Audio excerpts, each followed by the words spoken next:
Depuis le 30 juillet, la France est officiellement sous observation stricte de l'Union européenne pour déficit excessif. Le Mozart de la finance a-t-il été incapable de gérer la France ou l'a-t-il fait délibérément? La dette fait en effet partie du plan du Grand Reset. La faillite de l'euro est le seul moyen pour nous imposer un euro numérique programmable et lié au crédit social. L'euro numérique, c'est l'esclavage du peuple. Et cette oligarchie au pouvoir sait pertinemment bien que plus le temps passe, plus ce sera difficile de faire accepter cet euro numérique par le peuple. Il faut donc un événement majeur, un changement systémique, comme créer une bulle économique qui finira par éclater en rendant l'euro sans valeur, ou encore une guerre qui aurait le même effet pour imposer cet euro numérique.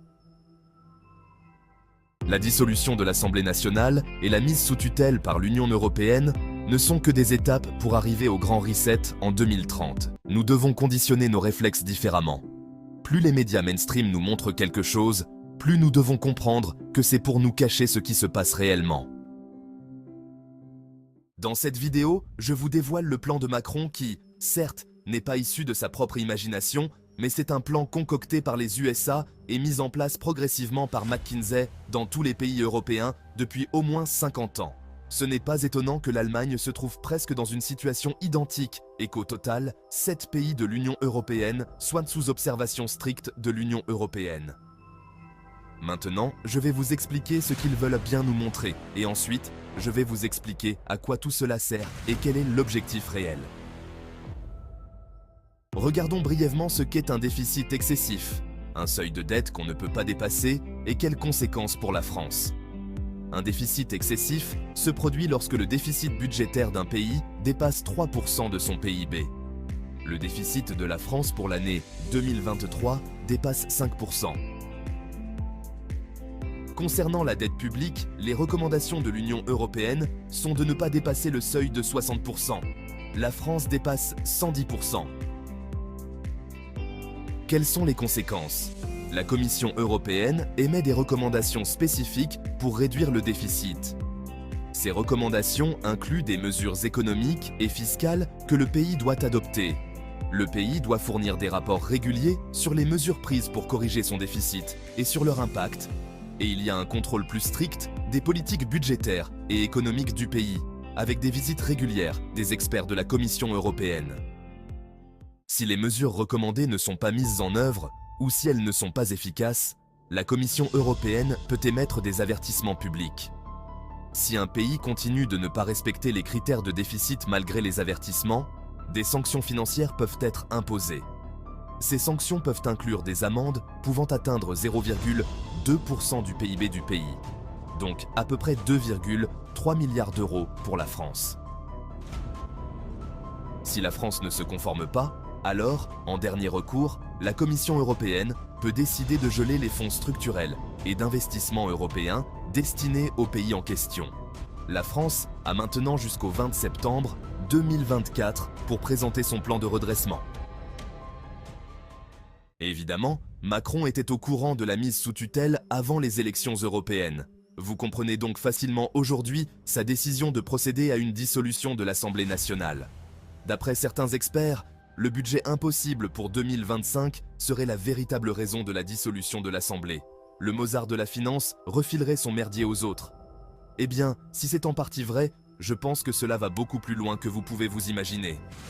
Au cours des années macronistes, Emmanuel Macron est devenu l'homme aux 1000 milliards de dettes. Un record absolu.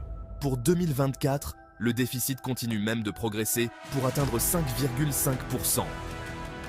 Ce n'est pas une mauvaise gestion qui nous amène là, mais une volonté délibérée de creuser la dette au maximum afin de pouvoir affaiblir la France. Quel est le film que les médias mainstream nous ont montré? Les élections législatives n'ont laissé apparaître aucune majorité. Le nouveau Front populaire dit avoir gagné les élections, mais n'est pas majoritaire. La preuve ultime que le NFP ne pourra pas dégager une majorité est l'élection au perchoir de l'Assemblée nationale de Yaël Braun-Pivet, issu du Parti socialiste depuis l'année 2000 et faisant partie, depuis 2016, successivement des partis politiques En Marche, La République En Marche et Renaissance. Macron a tout simplement réussi à annuler les élections. Le nouveau Front populaire n'est rien d'autre qu'une association de différents partis politiques avec des idées littéralement opposées.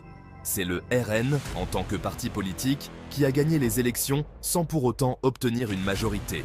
Macron tarde maintenant à nommer un gouvernement parce qu'il dit vouloir que les partis politiques discutent ensemble pour dégager une majorité. En réalité, Macron veut un gouvernement technocratique qui ne ferait qu'exécuter les ordres de Bruxelles. Envisage-t-il de gouverner la France à partir de Bruxelles, vu la fragilité apparente de von der Leyen, pour se tenir à son poste au-delà du procès qui l'attend le 6 décembre 2024 ? La cérémonie d'ouverture des Jeux Olympiques, où un enfant, habillé en jaune et représentant Judas, se trouve à côté d'un homme qui fait le signe d'égorgement, a suscité la controverse dans le monde entier. C'est cela la France, a déclaré Macron. La France se composerait uniquement de gens totalement dégénérés ? La cérémonie nous a montré qu'une extrême minorité, qu'on ne croise pas quand on se promène, tellement elle est insignifiante, prend l'assaut d'un plateau mondial pour en faire sa promotion. D'ailleurs, on se demande ce que ces gens ont en commun avec le sport.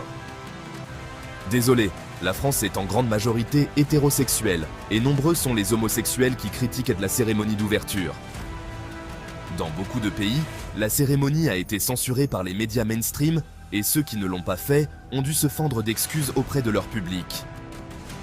Des sponsors, comme Samsung par exemple, ont retiré toute leur publicité parce que Samsung ne veut pas être assimilé à cette cérémonie controversée.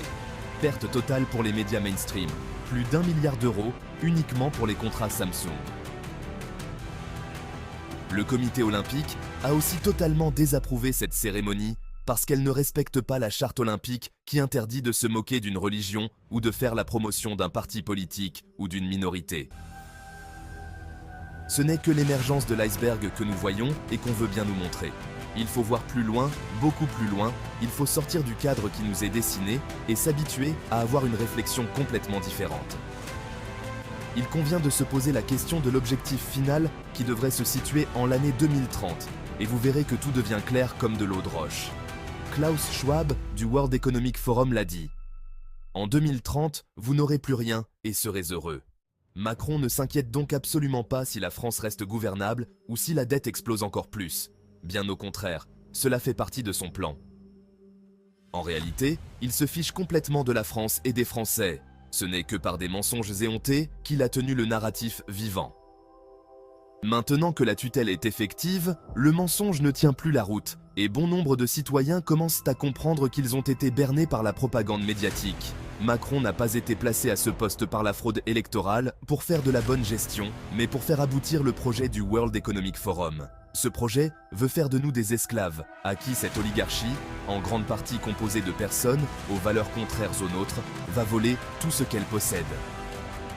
Actuellement, cette oligarchie achète des forêts auprès de responsables politiques corrompus pour nous vendre ensuite des quotas de CO2 et s'enrichir avec la nature. Pour la nature, évidemment, cela ne fait aucune différence. La légalisation de la pédophilie en fait partie et est à la base de tout ce plan. Les hommes les plus riches et influents du monde sont tous mariés à des personnes transgenres. La seule et unique possibilité pour nous en sortir réside en 3 étapes. Premièrement, destituer Macron. Deuxièmement, sortir de l'Union européenne, du WEF, de l'ONU, de l'OMS et de l'euro. Troisièmement, rejoindre les BRICS, parce que l'Union européenne va certainement bloquer nos possibilités de transactions internationales SWIFT. Le blocage du SWIFT a été la principale raison pour laquelle la Grèce n'a pas pu sortir de l'Union européenne. Actuellement, nous sommes au même niveau qu'était la Grèce quand elle a été mise sous tutelle de l'Union européenne.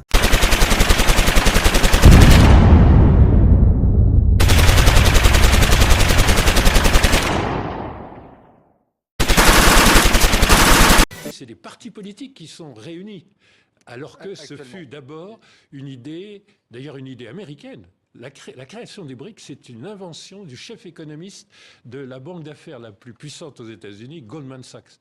Jim O'Neill, il avait oublié le S, il n'y avait pas d'Africain. C'était BRIC à l'époque, en disant ces pays sont tellement importants, ces émergents, autant le Brésil que la Russie, qui réémergent, que la Chine, qu'ils devraient bien se rassembler pour continuer à être la locomotive de l'économie mondiale. Donc ce n'était pas idéologique.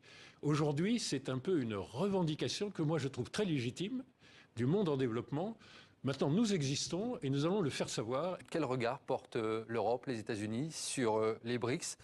Ce groupe, ça commence à leur faire peur ou pas spécialement?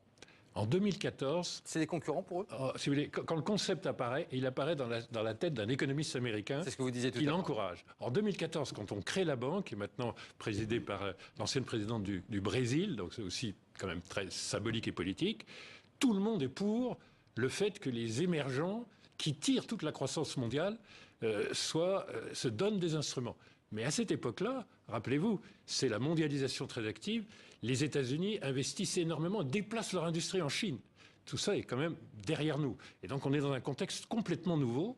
Et c'est pour ça que c'est aujourd'hui une gêne, un embarras pour les pays occidentaux, alors qu'ils l'ont vu naître absolument sans aucune appréhension. Mais maintenant, si vous voulez, Lula, Xi Jinping, Poutine, c'est un contexte complètement différent. La France n'étant pas hostile ni au BRIC, vous savez que le président Macron trouvait que c'était raisonnable d'y participer, voire participer, certains pays européens jouent avec l'idée de participer au capital de cette banque des BRIC. Donc l'Europe est une fois de plus quand même beaucoup plus favorable à ce mouvement que d'autres pays occidentaux.